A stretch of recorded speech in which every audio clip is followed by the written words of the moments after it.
Guys, welcome back to my channel. This is Akhil. Let us discuss about Bank Nifty analysis for tomorrow. First of all, మనం Bank Nifty check చేసుకుందాం. Bank Nifty లో మనం ఒకసారి trend line support and resistance ఏ విధంగా ఉందో check చేసుకొని then after analysis చేద్దాం. దెన్ బ్యాంక్ నిఫ్టీ ఒక స్ట్రాంగ్ సపోర్ట్ ఈ రేంజ్ లో ఉంది అండ్ ఆల్సో హైయర్ రేంజ్ లో కూడా సేమ్ టు సేమ్ సపోర్ట్. ఇక్కడ ఒక రెసిస్టెన్స్ దెన్ ఆఫ్టర్ ఒక small support.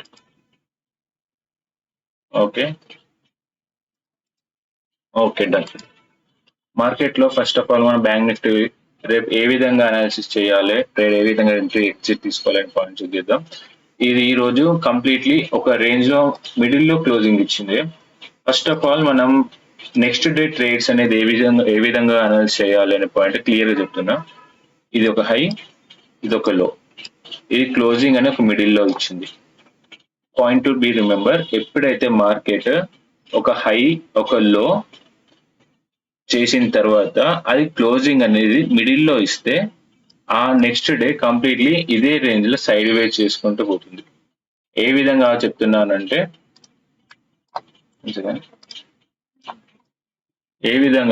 For example market ఈ విధంగా హైలో క్లోజింగ్ ఇచ్చింది అనుకోండి. సింపుల్ మన పాయింట్ ఏంటంటే గ్యాప్ అప్ ఓపెన్ అయితే సైడ్ వే చేసుకోండి, బ్రేక్అవుట్ ఇస్తే హైలో ఎంట్రీ తీసుకోవచ్చు పాయింట్ లో.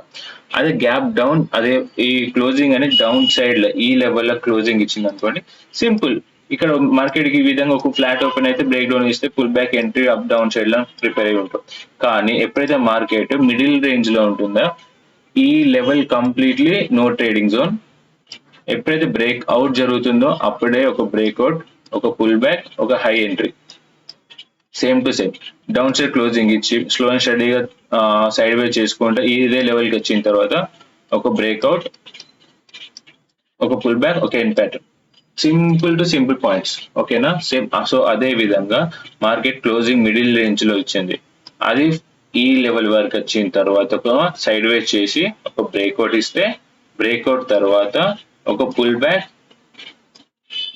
ఒక హై బ్రేక్అవుట్, పుల్ బ్యాక్ తర్వాత హైలో ఎంట్రీ. లేదు మళ్ళా కంప్లీట్లీ ఇదే రేంజ్ లో ఉంటుంది అనుకోండి, ఎన్టీజెడ్ అంటే నో ట్రేడింగ్ జోన్. ఈ level completely no trading zone. If in case flat open కాకుండా కొంచెం గ్యాప్ డౌన్ ఓపెన్ అయ్యి ఈ స్ట్రాంగ్ రెడ్ క్యాండిల్ ఇదే లెవెల్ లో వచ్చిన తర్వాత ఒక కన్సాలిడేషన్ చేసి ఈ లెవెల్ ని బ్రేక్ డౌన్ చేసింది అనుకోండి, సింపుల్ పాయింట్ బ్రేక్ డౌన్ చేసింది. దెన్ ఆఫ్టర్ మన పాయింట్ కంప్లీట్లీ ఒక పుల్ బ్యాక్, దెన్ ఆఫ్టర్ ఈ బ్రేక్ డౌన్ ఈ పుల్ బ్యాక్ క్యాండిల్ లో ఎంట్రీ. ఇక్కడ ఒక బుల్లిష్ క్యాండిల్ వస్తుంది, ఈ బుల్లిష్ క్యాండిల్ లో మనం ఎంట్రీ తీసుకుంటాం.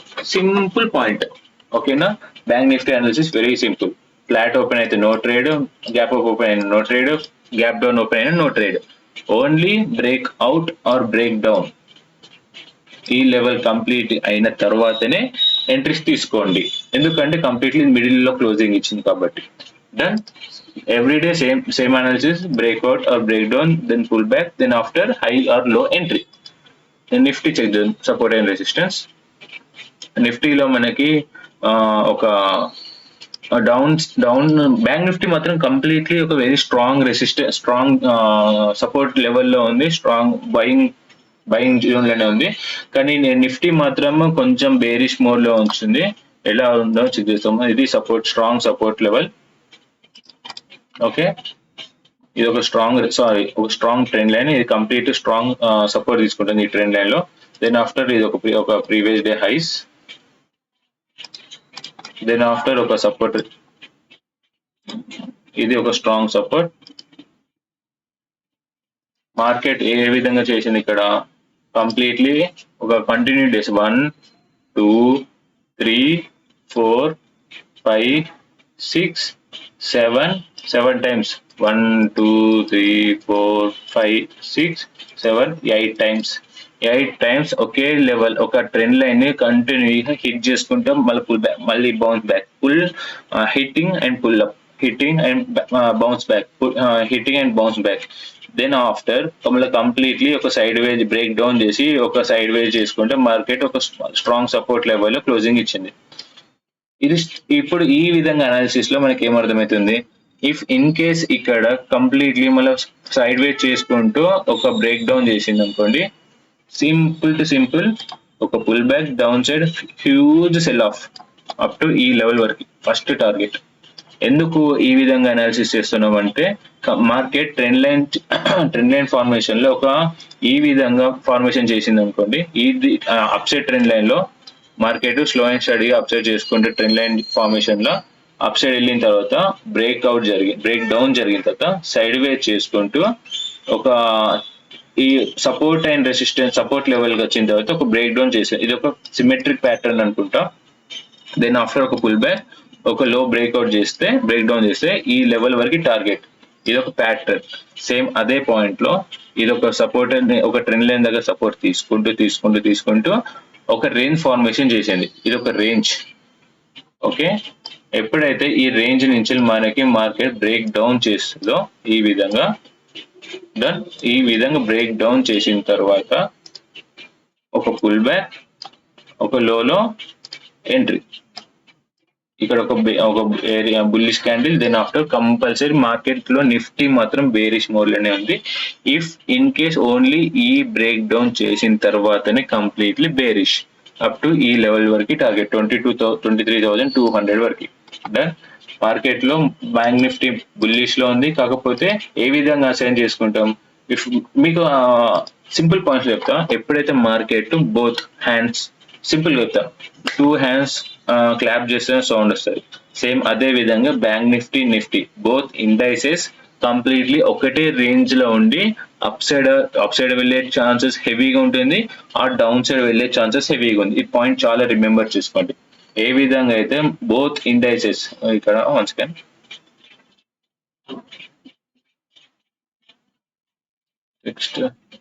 టెక్స్ట్ రావట్లేదు, one second.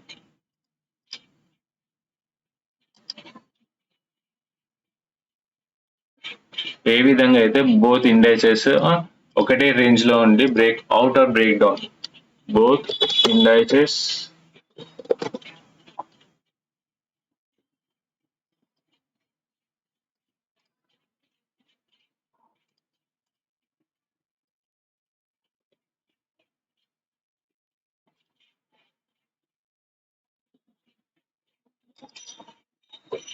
both indices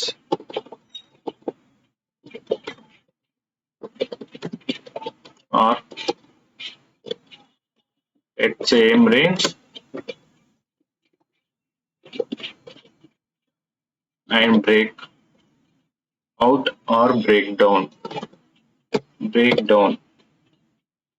can give high momentum. Okay, ఎప్పుడైతే మార్కెట్ లో ఒకటే రేంజ్ లో ఒక బ్రేక్అవుట్ ఒక మార్కెట్ సేమ్ బోత్ ఇండైసెస్ ఒక రేంజ్ ఫార్మేషన్ చేసిన తర్వాత breakout or break down equal గా చేసిన తర్వాత బ్రేక్అవుట్ బ్రేక్ డౌన్ చేసిన తర్వాతనే మూమెంటం వచ్చింది అనుకోండి, బోత్ ఇండైసెస్ లో up side or down side completely ఒక సెల్ ఆఫ్ ఆర్ ఒక హై మూమెంటం అనేది జరుగుతుంది. ఇప్పుడు మార్కెట్ లో కంప్లీట్లీ ఒక సైడ్ వేస్ చేసుకుంటూ బ్యాంక్ నిఫ్టీ ఉంది, ఒక సెల్ ఆఫ్ చేయాలని చెప్పేసి నిఫ్టీలో ఉంది. కాకపోతే నిఫ్టీ బ్రేక్ డౌన్ చేస్తే హెవీ మూమెంటం రాకపోవచ్చు. బోత్ ఈ బ్యాంక్ నిఫ్టీ కూడా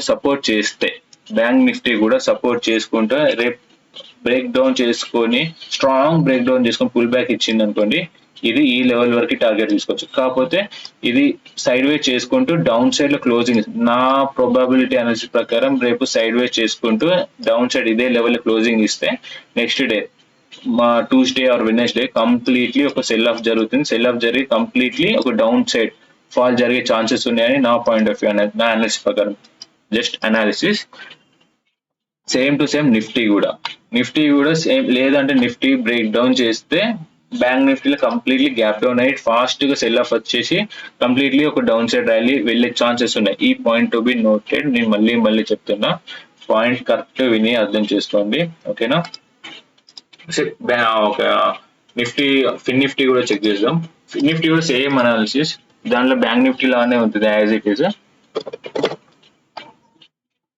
ఫిన్ నిఫ్టీ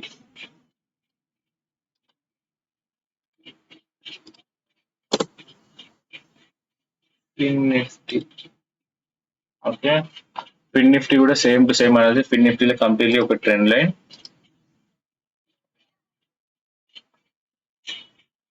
డన్. ఒక trend line, super trend line. Then after strong support, then after ఒక రెసిస్టెన్స్ లెవెల్. ఇది ఒక ట్రెండ్ లైన్ ఫార్మేషన్ చేస్తుంది, down side trend line, done, super. ఇప్పుడు నిఫ్టీ కూడా సేమ్, ఇది హయ్యర్, ఫిన్ నిఫ్టీ కూడా ఇది లో, ఇది మిడిల్ లో క్లోజింగ్ ఇచ్చింది, సేమ్ టు సేమ్. ఈ ఈ లెవెల్లో completely no trading zone. If in case ఈ high or low break down ఇక్కడ దాకా కన్సాలిడేషన్ చేసుకుంటా మార్కెట్ లో హై బ్రేక్అవుట్ చేసిన తర్వాతనే ఒక హై మూమెంటం ఈ విధంగా చేసిన తర్వాత ఒక హై బ్రేక్అవుట్ చేస్తే దీని హైలో పుల్ బ్యాక్ అయ్యే ఎంట్రీ. ఇన్ కేస్ లేదు సైడ్ వే చేసుకుంటే మార్కెట్ ఈ విధంగా ఇక్కడ బ్రేక్ డౌన్ చేస్తే మళ్ళీ పుల్ బ్యాక్, మళ్ళీ low low entry, downside fall. Same bank Nifty and Fin Nifty same to same analysis, కానీ నిఫ్టీ మాత్రం సెల్లింగ్ జోన్ లో ఉంది. నిఫ్టీ సెల్లింగ్ ఆపర్చునిటీలో ఫైండ్ అవుట్ చేయండి. బ్యాంక్ నిఫ్టీ కూడా same to same, but bank Nifty కొంచెం strong గా downside momentum జరుగుతూనే two indices strong sell up జరిగే ఛాన్సెస్ ఉన్నాయి. ఇఫ్ ఇన్ కేస్ లేదు ఫ్లాట్ ఓపెన్ అయ్యి అప్ సైడ్ ఎంట్రీ తీసుకొని గ్యాప్ అప్ ఓపెన్ అయ్యి అయితే మోస్ట్లీ గ్యాప్ అప్ ఓపెన్ అయితే ఫిన్ నిఫ్టీ సపోర్ట్ చేయకపోవచ్చు, ఎందుకంటే నిఫ్టీ డౌన్ సైడ్ లో క్లోజింగ్ ఇచ్చింది. నిఫ్టీ ఒకవేళ అప్ సైడ్ ఇస్తే flat open gap up open అయితే ఇదే లెవెల్ నుంచి ఈ లెవెల్ వరకు వెళ్ళే ఛాన్స్ ఉంది. స్లో అండ్ స్టడీగా ఈ లెవెల్ వరకు వెళ్ళి నెక్స్ట్ డే సైడ్ వే చేసుకుంటే కంప్లీట్లీ ఒక ఈ లెవెల్ లో క్లోజింగ్ ఇచ్చే ఛాన్స్, కంప్లీట్ అప్ సైడ్ వెళ్ళి ఫాస్ట్ మళ్ళీ 100-200 పాయింట్స్ మాత్రం వెళ్ళే ఛాన్సెస్ అయితే లేవు, ఎందుకంటే ఈ లెవెల్ లో క్లోజింగ్ ఇచ్చింది కాబట్టి. ఇఫ్ ఇన్ కేస్ ఓపెనింగ్ ఇదే లెవెల్ ఓపెన్ అయింది అనుకోండి, chances are very high to go for upside. ఏ విధంగా అంటే Fin Nifty Nifty completely down side closing ఇచ్చింది, ఇక్కడ ఓపెన్ అయింది, ఇక్కడ క్లోజింగ్ ఇచ్చింది. If in case gap up ఒక 453 పాయింట్స్, 453 నుంచి వెళ్ళి 553, 653 ఇదే లెవెల్ 653 ఈ లెవెల్ ఇక్కడ ఓపెన్ అయింది అనుకోండి, ఇట్లా బ్రేక్అవుట్ జరిగింది అనుకోండి, ఒక పుల్ బ్యాక్ హైలో ఎంట్రీ, కంప్లీట్లీ ఒక అప్ సైడ్ వెళ్ళే ఛాన్సెస్ ఉంది. ఎందుకంటే మార్కెట్ లో డౌన్ అంటే ఫర్ ఎగ్జాంపుల్ నేను మార్కెట్ లో డౌన్ సైడ్ తీసుకెళ్లాలనే పాయింట్ నేను ఇక్కడ ఎంట్రీ ఈ విధంగా ఇక్కడ ఎంట్రీ తీసుకొని ఉంటా. నేనేం చేస్తా, పొజిషన్ లో ట్రేడ్ ఉంచి డౌన్ సైడ్ కాబట్టి నేను స్లో అండ్ స్టడీగా డౌన్ సైడ్ వెళ్ళే ఛాన్సెస్ మీద హోల్డ్ చేసుకొని నేను నెక్స్ట్ డే కంటిన్యూ హోల్డ్ చేసుకొని నెక్స్ట్ డే కూడా క్యారీ ఫార్వర్డ్ చేసిన కాల్ ని, ఫర్ ఎగ్జాంపుల్ పుట్ ని. దెన్ ఆఫ్టర్ చూడంగానే నాకు నెక్స్ట్ డే గ్యాప్ ఈ లెవెల్లో ఓపెన్ అయింది అనుకో, నా స్టాప్ లాస్ ఇక్కడ ఉంది అనుకోండి, నేను వెంటనే నా ఎస్ఎల్ నేను కట్ చేసుకొని నేను పొజిషన్ ని రెడ్యూస్ చేసేస్తాను, మొత్తానికి క్యాన్సిల్ చేసేస్తా పుట్. దెన్ ఆఫ్టర్ ఏమైతుంది, వెయిటేజ్ అంతా అందరు సెల్లర్స్ అందరు ట్రాప్ అయిపోతారు, సెల్లర్స్ అందరు ఎగ్జిట్ అయిపోయినాక ఏమవుతుంది, వెంటనే ఒక హయ్యర్ బయింగ్ మూమెంటం జరుగుతుంది. ఎందుకు, కంప్లీట్ సెల్లర్స్ అందరు జీరో అయిపోతారు కదా, సెల్లర్స్ అందరు స్టాప్ లాస్ హిట్ అయిపోతాయి. దెన్ ఆఫ్టర్ మళ్ళీ వచ్చే వాళ్ళు సెల్లర్స్ అందరు స్టాప్ లాస్ హిట్ అయితే బయర్స్ వస్తారు. బయర్ స్ట్రాంగ్ ఫస్ట్ ఒక పెద్ద బుల్లిష్ క్యాండిల్ వస్తుంది. దెన్ ఆఫ్టర్ ఒక సైడ్ వేస్, ఒక పుల్ బ్యాక్, ఒక హై ఎంట్రీ. ఈ విధంగా ప్యాటర్న్ చేస్తే మాత్రమే ఒక పెద్ద అప్ సైడ్ మార్కెట్ మూవ్మెంట్ జరుగుతుంది. దెన్ లేదు అన్నామంటే కంప్లీట్లీ సైడ్ వే చేసుకుంటూ లుక్ ఫర్ డౌన్ సైడ్, అంతే, సింపుల్ అనాలిసిస్. Okay, done. ఈ నా అనాలిసిస్ మీకు నచ్చినట్లయితే please like, share and subscribe చేసుకోండి. ఇదే అనాలిసిస్ కంటిన్యూ చేసుకొని ఈ సబ్జెక్ట్ మంచిగా ఉంది వినాలి అని చెప్పేసి అనుకుంటే సబ్స్క్రైబ్ చేసుకొని నాకు నేను ఎంకరేజ్ చేసుకుంటూ ఉండండి. Thank you so much.